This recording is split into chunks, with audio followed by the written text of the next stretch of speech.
Tahimik ang gabi, ang buwan ay marahang sumisilip sa pagitan ng mga ulap at ang mga alon ay dahan-dahang humahaplo sa dalampasigan, tila inaawit ang isang lumang kwento ng karagatan. Sa malayong pulo kung saan ang hangin ay may halong alat at lamig, may mga alamat na isinasalaysay ng matatanda tuwing gabi, mga kwentong nagmumula sa pagitan ng alon at bituin. Isa sa mga ito ay tungkol sa isang higante, isang nilalang na hindi kailanman inantig ng galit, kundi ng kabutihang kusa niyang ibinahagi sa mga tao. Ang kanyang mga hakbang ay yumanig sa lupa, ngunit ang kanyang puso ay kasing lambot ng ulap sa umaga. Ang mga tao'y tumatawid sa kanyang mga paa, at sa bawat pagtawid, may ngiti at pasasalamat na dumadaloy. Ngunit sa likod ng lahat ng kabutihan, may mga pangyayaring hindi sinasadyang nagbabago sa mundo, at minsan, mula sa isang pagkakamali, isinisilang ang isang alamat na habang buhay na mananatili. Kaya bago ka pumikit, pakinggan mo ang kwento ng alamat ng maalat na dagat, ang alamat ni Lantoy, ang higanteng minsang tumulong sa mga tao at nag-iwan ng alat sa karagatan bilang alaala ng kanyang kabutihan.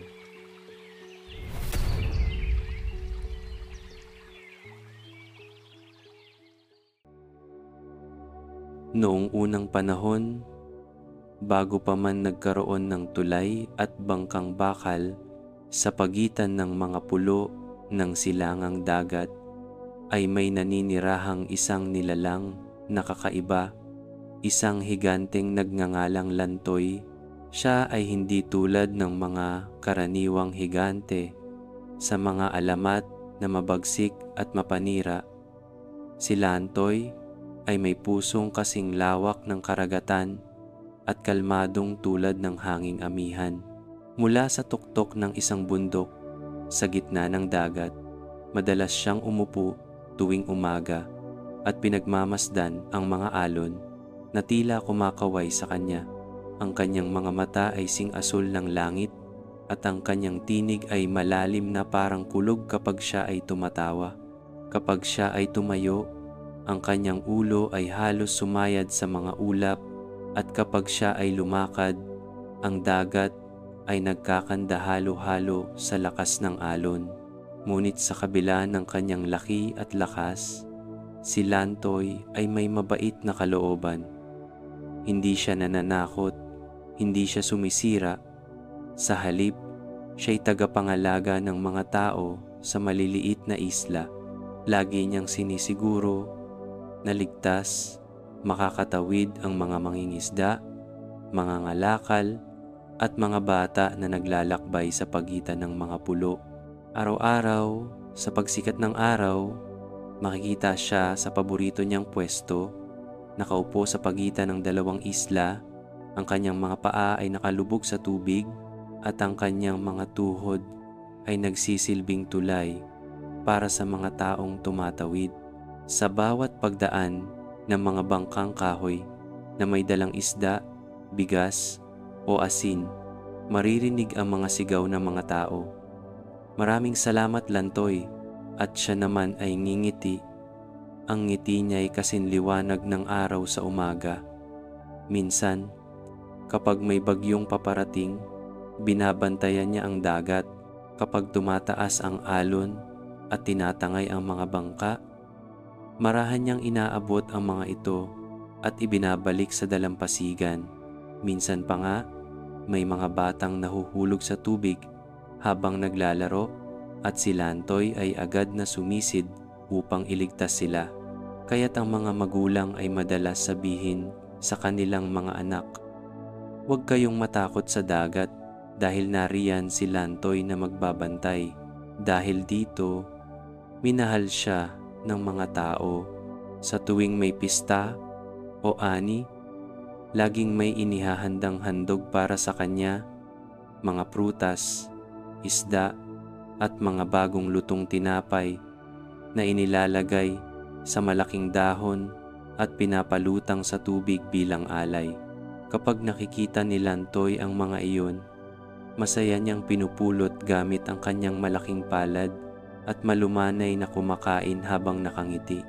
Ngunit higit sa lahat, si Lantoy ay hindi lamang isang tagapagtawid ng tao. Siya rin ay isang tagapag-ugnay ng pagkakaibigan sa mga pulo. Dahil sa kanya, ang mga taga-Isla del Sur at Isla del Norte na dati bihirang magtagpo ay natutong makipagkalakalan at magtulungan. Nagpapalitan sila ng asin, isda, bigas at kwento. Tuwing gabi, kapag ang buwan ay nakasabit sa kalangitan at ang mga alon ay kumikislap sa liwanag nito, umuupo si Lantoy sa gitna ng dagat at nakikinig sa mga awitin ng mga mangingisda. Tila ba ang kanyang malaking dibdib ay umaalon sa ritmo ng kanilang kanta. Kung minsan, siya pa mismo ang umaawit, mabagal, malalim at may halong lungkot. Ang mga tao sa pampang ay tahimik na nakikinig at ang kanilang mga puso ay tila napapawi ang pagod. May mga batang nagtatanong noon, "Nanay, bakit po hindi lumalakad si Lantoy palayo? Hindi ba siya nalulungkot mag-isa sa gitna ng dagat?" At ang sagot ng mga matatanda, hindi siya mag-isa. Ang dagat ang kanyang tahanan at tayong mga tao ang kanyang pamilya. Sa tuwing lumilipas ang mga taon, lalo lamang tumitibay ang ugnayan ni Lantoy at ng mga isla. Ang kanyang pangalan ay naging alamat ng kabutihan, isang paalala na kahit gaano kalaki o kakaiba ang isang nilalang, maaari pa rin siyang maging mapagmahal at mapagkalinga. Ngunit sa likod ng kanyang mabuting puso, may lihim na lungkot na madalas niyang itago. Habang pinagmamasdan niya ang mga taong tumatawid sa kanya araw-araw, napapaisip siya, hanggang kailan ko sila matutulungan? Hanggang kailan magiging tahimik ang dagat? Hindi niya alam na sa paglipas ng panahon, ang kapalaran ay may nakahandang pagsubok para sa kanya. Isang pangyayaring magbabago sa anyo ng dagat magpakailanman. Ngunit sa ngayon, sa unang kabanata ng alamat na ito, sapat na ang tandaan, si Lantoy, ang higante ng mga isla, ay hindi halimaw ng dagat, kundi puso ng karagatan mismo, mapagkalinga, mapagtiwala, at minamahal ng lahat ng nilalang sa ibabaw ng tubig.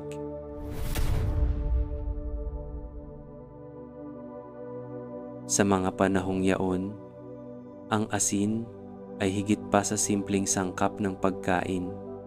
Ito'y itinuturing na puting ginto ng dagat, tanda ng kabuhayan at kasaganahan. Sa bawat butil nito ay nakatago ang pawis ng mga mangingisda, ang dasal ng mga ina, at ang pangarap ng mga batang naghahangad ng magandang kinabukasan. Sa mga karatig pulo ng tinitirhan ni Lantoy, ang asin ang pinakapundasyon ng kalakalan. Sa Isla del Norte, may mga pamilyang araw-araw ay gumigising bago sumikat ang araw upang anihin ang alat ng dagat. Gumagamit sila ng malalapad na kawayan at maliliit na sisidlan na gawa sa dahon ng niyog.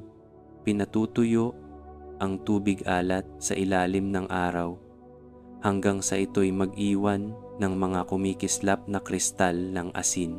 Sa Isla del Sur naman, ang mga tao ay nagluluwas ng asin kapalit ng bigas, prutas at mga kagamitan mula sa malalayong pulo.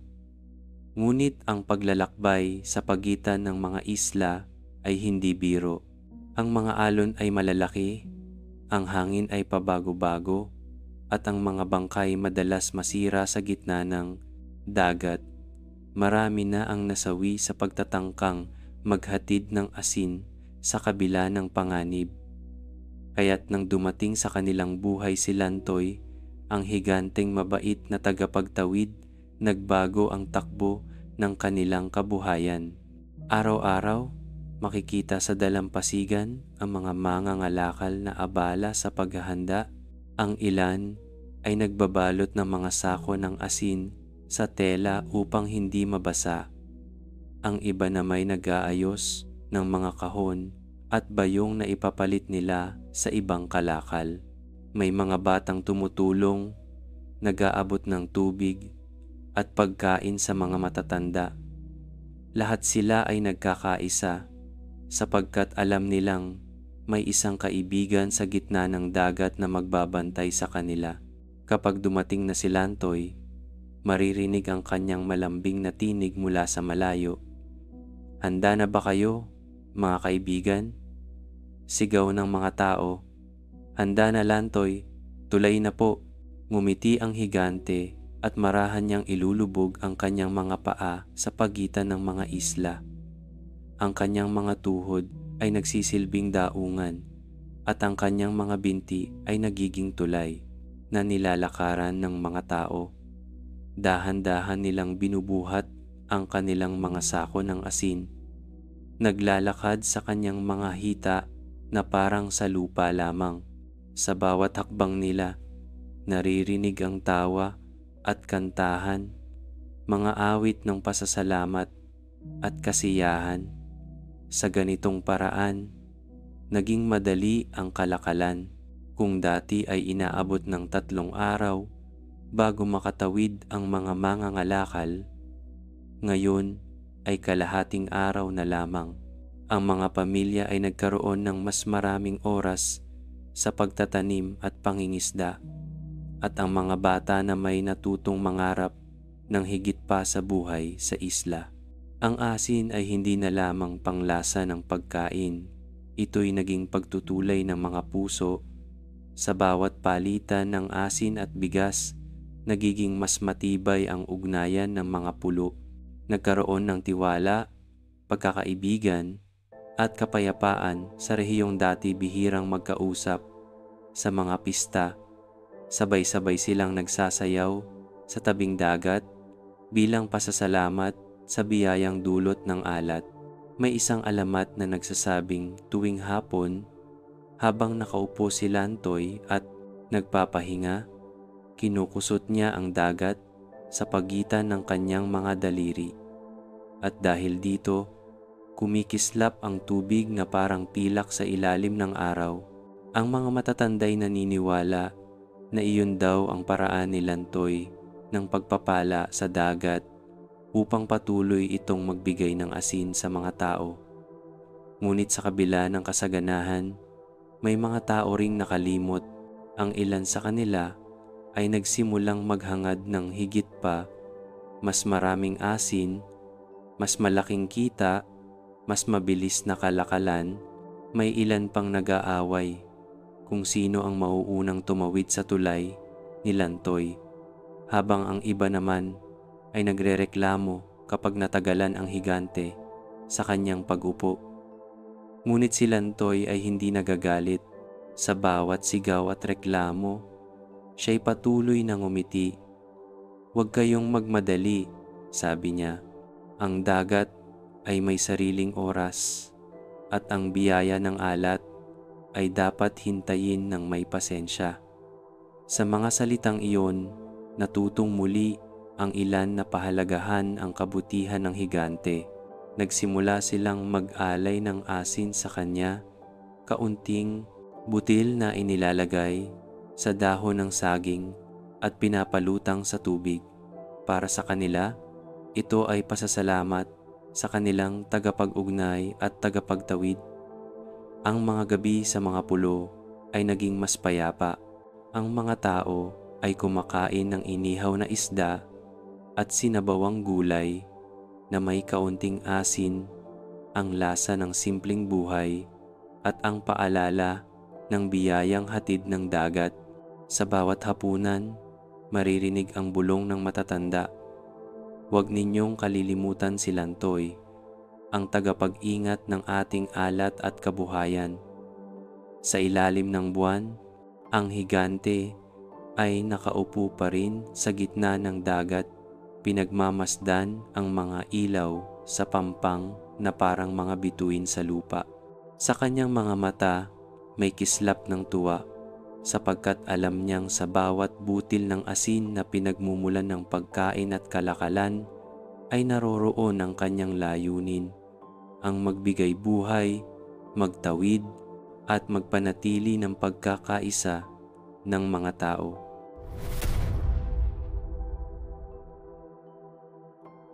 Kung nagugustuhan mo ang ating kwento kapatid, huwag kalimutang i-like ang video na ito at mag-subscribe sa channel. I-comment mo rin kung taga saan ka at anong kwentong alamat ang gusto mong isunod namin. Ngayon, balik tayo sa kwento. Mula nang dumating si Lantoy sa kanilang buhay, unti-unting nagbago ang takbo ng araw-araw sa mga pulo. Ang takot sa malalakas na alon ay napalitan ng tiwala. Ang pangamba sa paglalakbay ay naging kasiyahan. Sa bawat umaga, bago pa man sumikat ang araw, maririnig na sa mga dalampasigan ang huni ng mga ibon, ang kalansing ng mga sako ng asin, at ang masasayang boses ng mga taong naghahanda sa pagtawid. Sa mga pampang ng Isla del Norte, may mga batang naglalaro habang hinihintay si Lantoy. Tumatakbo sila sa buhangin, naghahabulan sa paligid, at nagtatawanan habang sumisigaw ng, "Andyan na si Lantoy, tulay na naman tayo." Ang ilan sa kanila ay nagkakantahan, ginagawang laro ang pagtawid sa higanteng mga binti na tila hagdang bato ng langit. Kapag nakarating na sila sa kabila, agad silang lumilingon upang kumaway sa higante na nakangiti sa kanila. Ang mga matanda naman, bago sumakay o maglakbay, ay laging nagdadasal.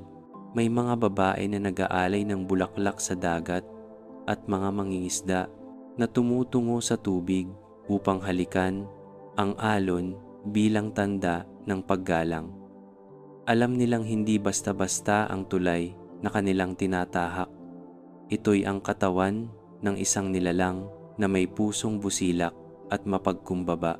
Si Lantoy, sa kabila ng kanyang laki at kapangyarihan, ay nananatiling mapagpakumbaba. Hindi niya ipinagmamalaki ang kanyang kakayahan. Kapag tinatawag siya ng mga tao, dahan-dahan siyang lumilitaw mula sa gitna ng dagat upang hindi lumikha ng malalaking alon na makasisira sa mga bangka. Ang kanyang mukha ay palaging may ngiti at ang kanyang mga mata ay tila palaging nakangiti rin, puno ng kabutihan at malasakit. Kapag may batang nadadapa habang tumatawid, marahan niyang inilalapit ang kanyang daliri upang tulungan itong tumayo.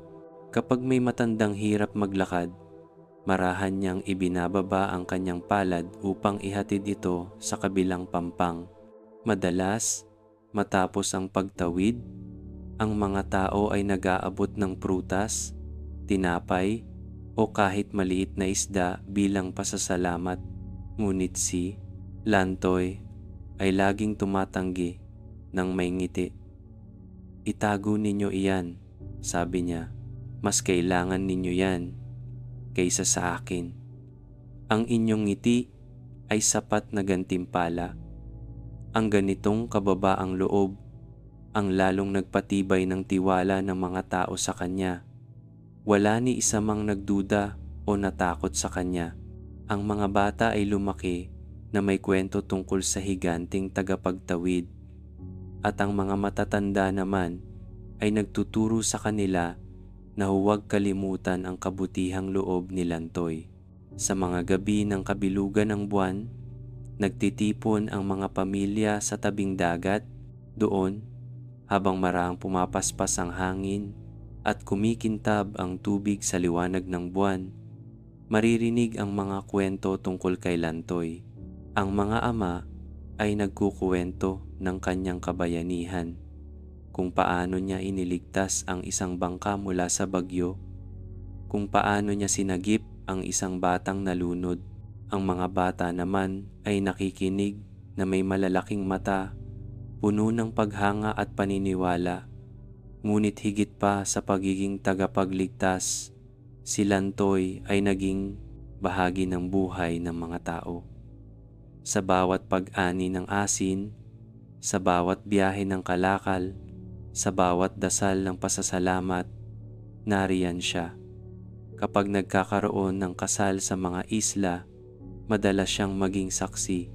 Ang mga bagong kasal ay pumupunta sa pampang, itinuturo ang kanyang silweta sa dagat at sinasabing, si Lantoy ang unang saksi sa ating pag-iisang dibdib. Kung minsan, kapag tahimik ang gabi, naririnig ng mga tao ang mahinang awitin mula sa gitna ng dagat. Isang boses na malalim ngunit may lambing, parang ihip ng hangin na dumadampi sa kanilang mga puso. Sinasabi ng matatanda na iyon daw ay si Lantoy, umaawit ng dasal ng pasasalamat sa langit sa tuwing masaya ang mga tao. Sa paglipas ng panahon, hindi na nila tinuring na kakaibang nilalang si Lantoy. Sa halip, siya'y naging kaibigan, bantay, at bahagi ng pamilya. May mga batang nagsasabing gusto nilang maging kasing bait ni Lantoy paglaki nila. May mga magulang na nagtuturo sa kanilang anak ng kababaang loob at pagtulong sa kapwa sa kanyang halimbawa. Ngunit sa likod ng lahat ng ito, si Lantoy ay may simpleng hangarin lamang. Makita ang mga tao na nagmamahalan at nagtutulungan. Sa tuwing natatapos ang araw, habang unti-unting nilulubog ng araw ang dagat sa kulay ginto, siya ay nakaupo sa kanyang paboritong pwesto, nakatingin sa mga ilaw ng mga bahay sa pampang. Doon, marahan siyang ngumingiti. Iniisip kung gaano nakalayo ang narating ng mga taong minsang takot tumawid sa karagatan. Sa kanyang puso, isang bulong lamang ang paulit-ulit na tumutunog.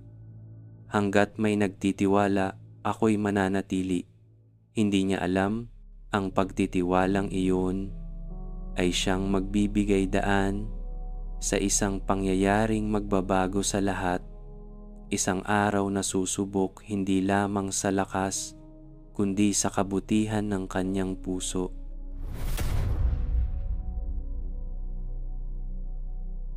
Isang umaga, tila mas maganda pa kaysa sa dati ang panahon. Ang dagat ay payapa, kumikislap sa ilalim ng araw na parang salamin. At ang mga ibon ay lumilipad sa himpapawid na may dalang awit ng bagong pag-asa. Sa mga pampang ng magkabilang isla, abala ang mga tao, nag-aayos ng mga sako ng asin, isda, at iba pang kalakal. Lahat ay sabik makatawid dahil may malaking pista sa Isla del Sur at kailangan nilang makarating bago lumubog ang araw. Tinawag nila si Lantoy, gaya ng dati. Mula sa gitna ng karagatan, dahan-dahan siyang lumitaw, tinatangay ng alon ng kanyang buhok, at ang kanyang mga mata ay kumikislap sa saya nang makita ang mga tao. Handa na ba kayo? Sigaw niya sa malalim na tinig. Sabay-sabay na sumagot ang mga tao. Handa na, Lantoy. Marahan niyang inilapat ang kanyang mga paa sa pagitan ng dalawang isla. Ang isa ay nakatuntong sa mabuhanging baybayin, habang ang kabila ay nakadikit sa gilid ng isang matubig na kagubatan, isang lugar na noon pa man ay iniiwasan ng mga tao dahil sinasabing pugad iyon ng mga langgam. Ngunit dahil sa dami ng mga mangangalakal na kailangang tumawid, hindi na niya napansin kung saan eksakto napunta ang kanyang paa. Habang ang mga tao ay masiglang tumatawid, dala-dala ang kanilang mga sako ng asin at mga kahong puno ng kalakal, si Lantoy ay tahimik lamang na nakaupo. Pinagmamasdan niya silang masaya, nagkakantahan, nagtatawanan, parang mga langgam sa kanyang mga tuhod na abala sa buhay. Ngunit hindi nagtagal, isang kakaibang pakiramdam ang bumalot sa kanya. Sa una, isang munting kati lamang sa gilid ng kanyang paa. hindi niya ito pinansin. Marahil, naisip niya ay kagat lamang ng maliliit na isda o hampas ng buhangin sa ilalim ng dagat, kaya't pinilit niyang huwag gumalaw upang hindi maistorbo ang mga taong tumatawid. Ngunit habang lumilipas ang mga sandali, ang kati ay naging mas matindi. Parang may daan-daang maliliit na kamay na gumagapang sa kanyang balat. Napatingin siya sa kanyang paa at laking gulat niya nang makita ang maitim na agos ng mga langgam na umaakyat sa kanyang binti. Sa tabi ng kanyang talampakan ay may malaking lungga, tila isang bayan ng mga langgam na aksidenteng natapakan niya. Sa kanilang pagkagulat, naglabasan ng mga ito, umaakyat sa kanyang paa at sinimulang tuklawin ang kanyang balat. "Aray!" mahinang sabi ni Lantoy, pilit na pinipigilan ng sarili. Alam niyang kung kikilos siya, maaaring mahulog ang mga taong tumatawid, kaya't tiniis niya ang hapdi. Pinilit niyang ngumiti habang ang mga bata ay tumatawa sa ibabaw ng kanyang tuhod, walang kamalay-malay sa kanyang nararamdaman. Ngunit habang tumatagal, dumadami ng dumadami ang mga langgam. Ang kanyang balat ay parang ginagapang ng mga apoy. Naririnig niya ang maliliit na kagat, parang libu-libong karayom na tumutusok sabay-sabay. Pinilit niyang huwag igalaw ang kanyang paa. Sa kanyang isip, paulit-ulit niyang sinasabi, "Kaya ko ito para sa kanila." Ngunit ang kati ay naging hapdi at ang hapdi ay naging matinding sakit. Ang kanyang mukha ay nagsimulang mamutla at ang kanyang mga kamay ay nanginginig. Pinagpapawisan siya, hindi dahil sa init ng araw, kundi sa matinding pagtitiis. Mula sa kanyang paa, ang mga langgam ay umakyat sa kanyang binti, sa kanyang tuhod, at ilan ay halos umabot na sa kanyang hita. Ang mga tao, abala pa rin sa pagtawid, ay hindi napapansin ang paghihirap ng kanilang dakilang kaibigan. May mga batang naglalaro, may mga matanda pang nag-aawitan ng pasasalamat habang tumatawid sa kanya. Ngunit si Lantoy ay tahimik lamang, nakatingala sa langit, pinipigilang umungol sa sakit, hanggang sa may isang batang nakapansin. "Lantoy, pawis na pawis ka po," sabi nito habang hawak ang sako ng asin. Ngunit bago pa siya makasagot, ang sakit ay umabot na sa sukdulan. Ang kanyang mga kalamnan ay nanginginig at ang kanyang mga daliri sa paa ay kumikibot-kibot. Hindi ko na kaya," mahinang bulong niya. Ang mga langgam, tila hindi nasisiyahan, ay patuloy sa pagdagsa. Ang kanilang maliliit na panga ay nanunuot sa kanyang balat at ang kati ay naging parang apoy na gumagapang sa kanyang buong katawan. Pilit niyang pinipigilan ng sarili, ngunit ang kanyang likod ay nagsisimula ng manginig. Marahan niyang inangat ang kanyang ulo at sa unang pagkakataon, tumingin siya sa mga tao na may bakas ng pangamba sa kanyang mga mata. Hindi dahil sa takot para sa sarili, kundi dahil alam niyang kung gagalaw siya, maaari silang malaglag sa dagat. Kaya't sa pagitan ng hapdi at takot, pinili pa rin niyang magtiis. Ang mga langgam ay patuloy sa paggapang at sa bawat sandali ay parang umaakyat din ang kanyang sakit sa kanyang puso, hanggang sa ang kanyang katawan ay hindi na makatiis. Ang mga kalamnan niya ay nagsisimulang manigas at ang dagat sa paligid ay unti-unting kumikilos kasabay ng kanyang panginginig. Ang araw ay mataas pa sa langit, ngunit para kay Lantoy, tila lumulubog ang liwanag sa kanyang dibdib, bumigat ang hangin, at sa kanyang isip, iisa lamang ang dasal: huwag sana silang mapahamak. Hindi pa niya alam, ngunit ang simpleng kati na iyon ang magiging simula ng isang pangyayaring magpapabago sa lasa ng dagat magpakailanman.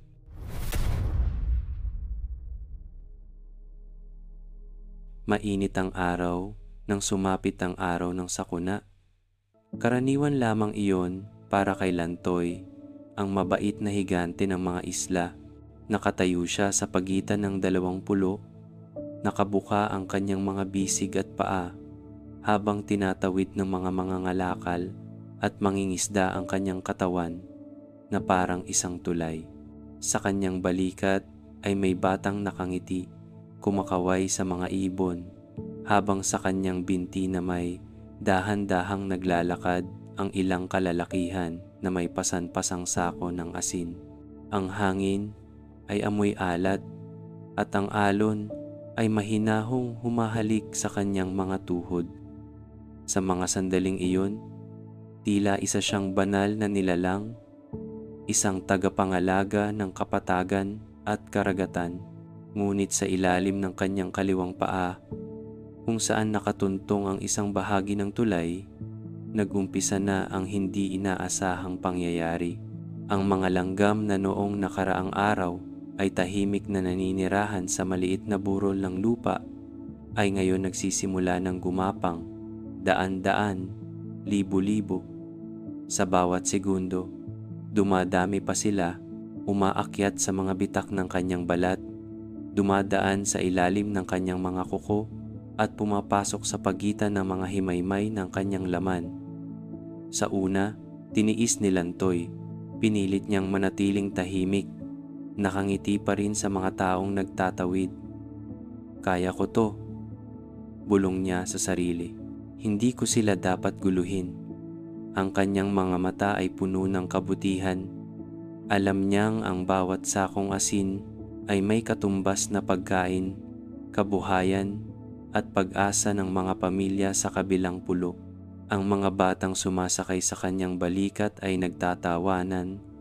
Walang kamalay-malay sa unti-unting pagkirot na nararamdaman ng higante. Ngunit habang lumilipas ang mga minuto, ang kati ay naging hapdi at ang hapdi ay naging apoy. Ang bawat kagat ng langgam ay tila karayom na tumutusok sa kanyang laman. Sinubukan niyang ilipat ng kaunti ang kanyang paa, ngunit narinig niya ang sigaw ng mga tao. "Lantoy, huwag kang gagalaw. Sandali na lang, matatapos na kami. Konti na lang, higanteng Lantoy." Kaya't napapikit siya, pinigilan ang sarili. Ngunit sa likod ng kanyang mga talukap, umiikot ang kanyang mundo. Ang mga pulso ng kanyang katawan ay kumakabog at ang kanyang dibdib ay unti-unting namamanhid sa pagod. Ang mga langgam, sa hindi maipaliwanag na kadahilanan, ay parang sinaniba ng puwersa. Mas marami, mas mapangahas, mas mabangis, hanggang sa dumating ang sandaling iyon. Aray, isang daing na halos yumanig sa buong dagat. Hindi na napigilan ni Lantoy. Napaigtad siya, bahagya lamang, ngunit sapat upang yumanig ang tulay. Ang mga taong nakatayo sa kanyang binti ay napasigaw at ang ilang sako ng asin ay bumagsak sa tubig. Sumunod pa ang iba. 1, 2, 10, daan-daang sako. Ang iba'y nagkapunit-punit at lumabas ang puting kristal ng asin. Sa isang iglap, ang mahinahong dagat ay naging magulong alon. Ang mga bangka ay nagbanggaan at ang mga tao ay nagtakbuhan, habang ang mga alon ay kumakain sa mga asin na unti-unting natutunaw sa dagat. Si Lantoy ay napaluhod, pinaghahampas ng hangin at ulan habang pinapanood niya ang kanyang pagkakamali. "Patawad," mahinang sambit niya, halos hindi marinig sa tunog ng mga alon. "Hindi ko sinasadya." Ang mga tao, bagaman natakot, ay hindi kaagad siya sinisi. Alam nilang hindi iyon kagagawan ng kasamaan, kundi ng karupukan ng katawan kahit pa ng isang higante. Ngunit habang lumulubog sa dagat ang mga huling butil ng asin, unti-unting nagiba ang lasa ng hangin.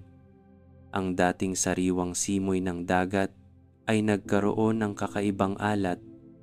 Nang gabing iyon, walang kumain. Ang mga tao ay nakaupo sa tabi ng dalampasigan. Tahimik na pinapanood ang mga alon na tila may bagong sigla, tila nagsasalita. Si Lantoy naman ay nakaupo sa malayo, nakaluhod pa rin, at ang kanyang mga mata ay punong-puno ng panghihinayang.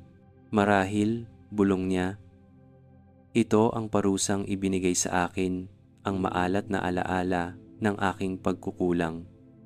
At sa katahimikan ng gabi, sa unang pagkakataon, narinig ng mga tao ang dagat na tila umuungol, humihinga at umiiyak. Hindi nila alam na sa bawat patak ng alat sa tubig, nandoon ang luha ng higanteng minsan nilang minahal, si Lantoy, ang tulay ng mga isla, na sa isang pagkakamali lamang ay nagbago ang lasa ng buong karagatan magpakailanman.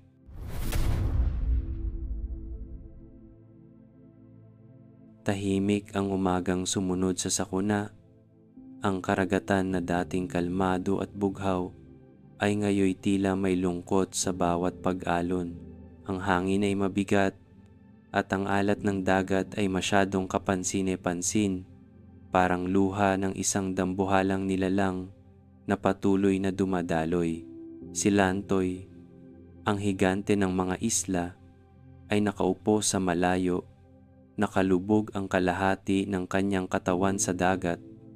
Ang dating maaliwalas niyang mukha ay tila nababalutan ng anino ng panghihinayang. Ang kanyang mga mata na dati kumikislap tuwing may batang tumatawa sa kanyang balikat ay ngayoy mapungay at puno ng hiya. Bakit ko ba hinayaang mangyari ito? Mahina niyang bulong, habang pinagmamasda ng mga sako ng asin na inanod na lamang ng alon.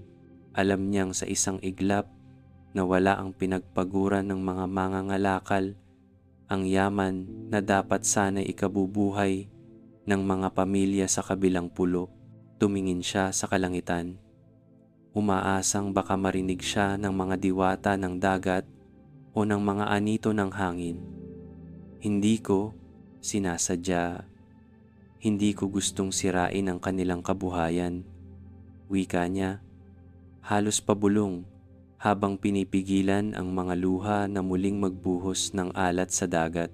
Ngunit sa halip na humupa ang sakit sa kanyang dibdib, lalo itong tumindi. Sa tuwing maririnig niya ang katahimikan ng pampang, iniisip niyang galit na galit ang mga tao sa kanya. Iniisip niyang sinisisi siya ng lahat sa pagkawala ng asin, ang kayamanang bumubuhay sa buong pulo. Kaya isang gabi, nang wala ng buwan sa langit at ang mga bituin ay nagtatago sa makapal na ulap, dahan-dahan siyang lumubog sa dagat. Ang tubig ay umapaw sa paligid at ang mga alon ay tila umiiyak habang tinatabunan ang kanyang dambuhalang katawan. Marahil, mas mabuti nang ako'y magtago, sabi niya sa sarili. Baka sa ilalim ng dagat, wala na akong masaktan. Sa ilalim ng dagat, naglaho ang kanyang anyo sa dilim.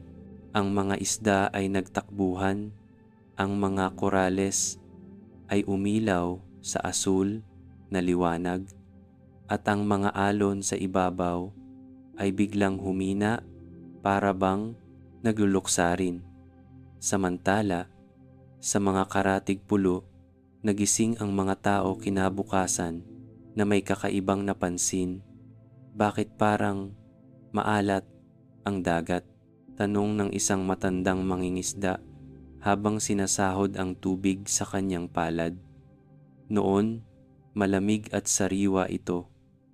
Nilasahan niya ito at napakunot ang noo. Ngayon, parang may luha. Ang mga batang naliligo sa dalampasigan ay nagsimulang magtaka rin. "Nanay, bakit mapait ang dagat?" tanong ng isa habang nagbubulungan ang iba. Ang mga kababaihan na nag-iigib ng tubig ay napahinto at halos sabay-sabay silang napatingin sa kawalan sa direksyon kung saan dating nakatayo si Lantoy. "Nasaan na si Lantoy?" tanong ng isang lalaki. Nanginginig ang boses. "Wala na siya sa pagitan ng mga isla." May ilan ang nag-akala na baka siya'y lumipat sa ibang lugar. May ilan namang naniwala na baka siya'y kinuha na ng mga diwata bilang parusa. Ngunit ang mga matatanda na marunong magbasa ng mga palatandaan ng kalikasan ay alam ang totoo. Ang dagat ay maalat, sabi ng pinakamatanda sa kanila, dahil sa luha ng isang nilalang na labis na nagsisi. Nagkatahimikan ang lahat. Ang mga mangangalakal na minsang nawalan ng asin ay biglang nakaramdam ng lungkot at habag. Alam nilang hindi masamang higante si Lantoy. Siya ang naging tulay, tagapagligtas at kaibigan. Wala sa kanya ang kasalanan ng kanilang pagkatalo sa kalikasan. "Kung nasaan ka man, Lantoy," sigaw ng isang mangingisda sa dagat, "hindi kami galit. Alam naming hindi mo sinasadya, ngunit walang tugon." Ang mga alon lamang ang sumasagot, kumakaway sa pampang, at ang alat ng hangin ay lalong tumindi. Sa kailaliman ng dagat, narinig ni Lantoy ang tinig ng mga tao. Naramdaman niya ang pag-init ng tubig, ang paghaplos ng hangin sa ibabaw ng dagat.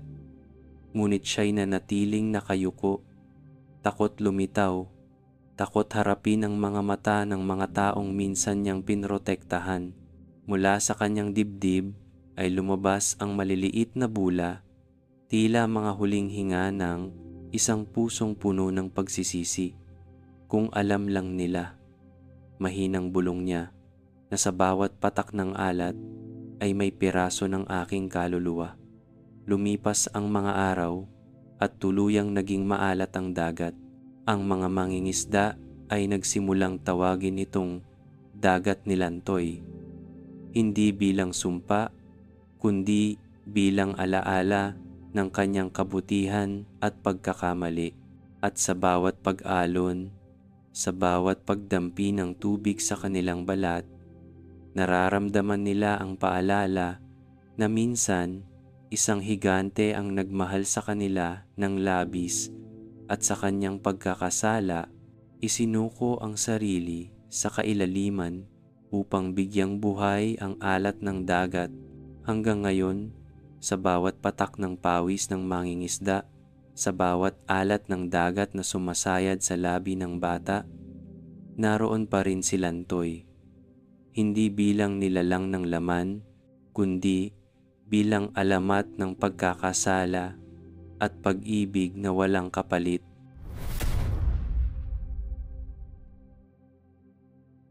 Lumipas ang maraming araw mula nang mawala si Lantoy sa ibabaw ng dagat. Ang mga alon ay patuloy na humahaplos sa pampang, ngunit iba na ang pakiramdam ng mga tao. Ang dating karaniwang tunog ng alon ay parang may halong pag-iyak, marahang umaalingaw-ngaw sa kanilang mga puso bilang paalala ng mabait na higanteng minsang naging tulay ng kanilang buhay. Sa bawat umaga, habang sumisikat ang araw, tanaw ng mga mangingisda ang kumikislap na tubig ng dagat na ngayoy permanenteng maalat. Sa una, inisip nilang sumpa iyon, ngunit kalaunan, natutunan nilang ito'y alaala, isang tanda ng kabutihan ni Lantoy na hindi kailanman dapat abusuhin o kalimutan. "Hindi natin siya pinasalamatan ng maayos," sabi ng isang matandang babae habang nakatingin sa alon. "Tumulong siya sa atin ng walang hinihinging kapalit, pero kinuha natin iyon bilang karapatan." Tumango ang mga nakikinig, Ang mga batang dati masiglang tumatawid sa kanyang mga kamay ay tahimik na ngayon nakikinig sa mga matatanda. Naisip nila na kung paanong ang kabaitan ay dapat ginagantihan ng paggalang, hindi ng pag-aabuso. Kaya't isang gabi, nagpasya ang mga tao mula sa iba't ibang pulo na magtipon sa dalampasigan kung saan madalas nakatayo si Lantoy. Nagdala sila ng mga bato, kabibe at piraso ng kahoy, mga bagay na kumakatawan sa lupa, dagat at hangin. Sa pamamagitan ng mga ito, nagtayo sila ng dambana, isang simpleng altar na yari sa mga bato at buhangin, ngunit puno ng sinseridad at paggalang. Sa gitna ng dambana ay inilagay nila ang isang malaking bato na hugis paa, paalala ng paa ni Lantoy na minsang nagsilbing tulay ng mga mangangalakal. Sa paligid naman, inilagay nila ang mga kabibe na parang mga bituin sa lupa, kumikislap tuwing tinatamaan ng liwanag ng buwan para kay Lantoy. Sabi ng pinakamatandang pinuno, sabay taas ng kanyang kamay, para sa kabutihang hindi namin binigyang halaga noon. Ngayon, kami natuto. Sumabay sa kanya ang mga tao. Nag-alay sila ng mga prutas, isda at asin, hindi bilang kabayaran, kundi bilang simbolo ng pag-amin at pasasalamat. Ang mga alon ay tila umayon sa ritual, dahan-dahang umakyat sa buhangin at pagkatapos ay muling umurong na para bang tinatanggap ang kanilang dasal. Sa gitna ng kanilang pag-aalay, may isang batang babae na tahimik na nakatingin sa mga langgam na gumagapang sa paligid ng dambana. "Nanay," wika niya, "bakit hindi natin sila tinataboy? Baka kainin nila ang ating mga alay." Ngumiti ang ina at hinaplos ang ulo ng bata. "Huwag mo silang palayasin. Ang mga langgam ay paalala sa atin. Sila'y masisipag, marunong magtulungan, at hindi sumusuko kahit gaano kaliit ang kanilang katawan. Kung hindi dahil sa kanila, marahil hindi natin matutunan ang halaga ng kabaitan ni Lantoy." Mula noon, ang mga langgam ay hindi na itinuring na peste. Sa halip, naging simbolo ng kasipagan at paggalang sa kalikasan. Tuwing may batang makakakita ng mga langgam sa dalampasigan, tinuturo ng mga matatanda, "Tingnan mo sila, ganyan dapat tayo, nagtutulungan at marunong magpasalamat." Habang patuloy ang seremonya, may biglang malamig na simoy ng hangin na dumampi sa mga mukha ng tao. Ang mga alon ay biglang umilaw sa ilalim ng buwan, tila may asul na liwanag na sumasayaw sa ilalim ng tubig. Ang mga tao ay napatingin at sa sandaling iyon, tila nakarinig sila ng mahinang tinig mula sa dagat. Isang pamilyar na boses, malalim ngunit banayad, "Salamat." Isang salita lamang, ngunit sapat upang pumatak ang luha ng lahat ng naroroon. Naramdaman nila na kahit nasa kailaliman ng dagat si Lantoy, hindi siya naglaho. Ang kanyang diwa ay nanatiling bantay ng mga isla, tagapangalaga ng mga alon at gabay ng mga mangingisda. Sa bawat alat ng tubig na sumasayad sa kanilang labi, naroon ang alaala ng kanyang sakripisyo at kabaitan. Lumipas ang mga taon at ang dambana ay nanatili sa dalampasigan. Ang mga bagong henerasyon ay dinala roon ng kanilang mga magulang upang turuan ng aral ng alamat na ang tunay na kabaitan ay hindi dapat inaabuso at ang paghingi ng tawad ay walang saysay kung walang pagtutuwid. Kapag sumasapit ang gabi ng kabilugan ng buwan, ang mga tao ay nagsisindi ng ilaw sa dambana. Ang mga alon ay nagiging mas mahinahon at ang hangin ay tila nagiging musika. Sa mga sandaling iyon, nararamdaman nila si Lantoy hindi bilang isang higante ng laman, kundi bilang isang alamat ng kabutihan, kapatawaran at pagtanggap. At sa bawat pagdampi ng alat sa kanilang mga labi, muli silang napapangiti dahil alam nilang ang lasa ng dagat ay hindi lamang alaala ng pagkakamali, kundi patunay ng pagmamahal ng isang nilalang na minsan ay nagbigay ng tulay at nagturo ng kabutihan sa buong sangkatauhan.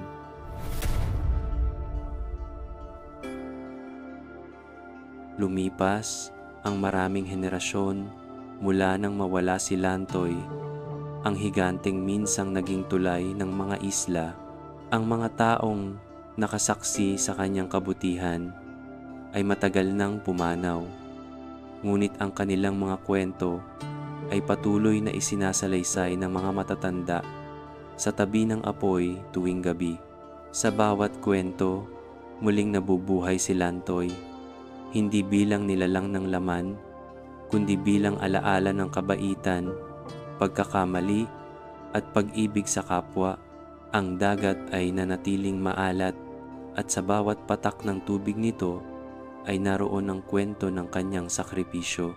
Ang mga mangingisda, sa tuwing isinasawsaw ang kanilang kamay sa tubig, ay nakararamdam ng kakaibang init, tila isang yakap ng isang kaibigang matagal nang lumisan.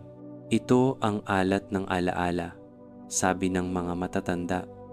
Alat ng kabutihan ni Lantoy na hindi kailanman naglaho.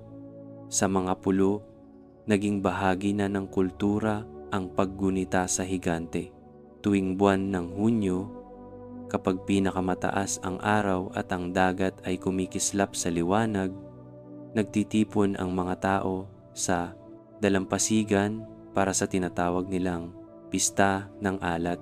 Dito, nag-aalay sila ng asin sa tubig dagat, isang ritual ng pasasalamat sa mga biyayang dulot ng karagatan at bilang paalala ng kabutihang minsan ay ipinamalas ng higante. Ang mga bata ay natututo ng aral mula sa alamat. Anak, wika ng mga magulang, ang alat ng dagat ay hindi sumpa, kundi paalala. Paalala na ang kabaitan ay may kapalit, hindi gantimpala, kundi alaala. Kaya sa tuwing naliligo sila sa dagat at nakatikim ng alat sa kanilang labi, napapangiti sila at sabay-sabay na sinasabi, "Salamat, Lantoy." Ngunit sa ilang pagkakataon, may mga kakaibang pangyayari na patuloy na nagpapaisip sa mga tao. Kapag dumarating ang mga gabing maalinsangan at ang hangin ay parang humihinga mula sa kailaliman ng dagat, mapapansin ng mga mangingisda na ang tubig ay biglang kumikilos, nanginginig, tila may gumagalaw sa ilalim. "Ah," sabi ng mga matatanda habang nakatingin sa dagat, kumakamot muli si Lantoy. Sa mga sandaling iyon, nagkakatinginan ang mga tao. Ang ilan ay natatakot, ngunit mas marami ang napapangiti. Alam nila na hindi iyon banta, iyon ay paalala lamang na kahit sa ilalim ng dagat, si Lantoy ay nariyan pa rin, patuloy na nagbabantay. Minsan, sinasabing, kapag kumislot ang tubig at biglang umalon sa gitna ng katahimikan, iyon daw ay dahil nangangati muli ang paa ng higante. Isinasalaysay ng mga lola sa mga bata ang ganitong mga gabi. Kapag nakita ninyong nanginginig ang tubig, sabi nila, "Huwag kayong matakot." Ibig sabihin niyon, binibisita tayo ni Lantoy. Baka gusto lang niyang tiyaking ligtas pa rin tayong lahat. Ang mga bata naman ay natutuwang isipin na may higanteng nagbabantay sa ilalim ng dagat, isang kaibigang handang tumulong kahit wala na sa ibabaw ng mundo.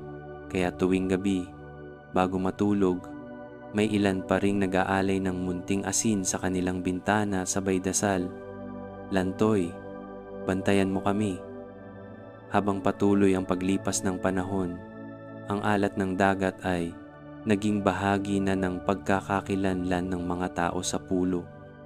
Ang alat ay naging simbolo ng kabutihan, sakripisyo at pag-asa. Ang mga mangangalakal ay hindi na nagdadala ng labis na kalakal. Natutunan nilang magbahagi sa iba. Ang mga mangingisda ay nagdarasal bago pumalaot, humihingi ng basbas hindi sa mga Diyos, kundi kay Lantoy, ang higanteng minsan ay naging tulay ng kabutihan. May mga gabi ring tila mas maliwanag ang tubig kaysa karaniwan. Sa ilalim ng buwan, may mga sinasabi ang matatanda na parang hugis tao sa kailaliman, isang anino ng dambuhalang nilalang na dahan-dahang gumagalaw. Hindi nila alam kung ito'y totoo o bunga lamang ng alon at liwanag. Ngunit isa lang ang alam nila. Sa tuwing nakikita nila ito, bigla silang nakakaramdam ng kapayapaan. Hindi na tayo nag-iisa, sabi ng mga matatanda. Ang ating higante ay naroon pa rin. Sa bawat alon, sa bawat alat, sa bawat haplos ng hangin. Hanggang ngayon, kapag ang dagat ay tila nanginginig sa ilalim ng araw, sinasabi ng mga tagapulo, "Si Lantoy iyon." Kumakamot muli at kasabay ng kanilang tawa ay ang munting pagluha, hindi ng kalungkutan, kundi ng pasasalamat. Ang maalat na dagat ay nanatiling paalala ng lahat na ang kabaitan kapag inialay ng taos-puso ay nagiging alamat, na ang pagkakamali kapag inamin at tinanggap ay nagiging aral, at na sa bawat alat ng dagat na sumasayad sa labi ng tao ay naroon ang kwento ng isang higanteng nagmahal, nagkasala, nagsisi at muling tinanggap, si Lantoy, ang higante ng mga isla na magpahanggang ngayon ay binubuhay ng alat ng alaala. Sa pagtatapos ng alamat, nanatiling maalat ang dagat, isang walang hanggang alaala ng kabutihan at pagkakamali ni Lantoy. Sa bawat hampas ng alon, naroon ang kwento ng isang higanteng nag-alay ng sarili para sa mga tao. Ang alat ng dagat ay naging paalala ng pagtitiwala, kababaang loob at pasasalamat. Sinasabi ng matatanda na kapag ang dagat ay kumikislap sa ilalim ng araw o tila kumakamot sa sarili sa gitna ng alon, si Lantoy daw iyon, patuloy na nagbabantay, tahimik ngunit naroroon, ginagabayan ang mga anak ng dagat na minsang tinulungan niya sa bawat patak ng alat. Nananatili ang kanyang alaala, ang kwento ng isang higante na naging alamat ng karagatan.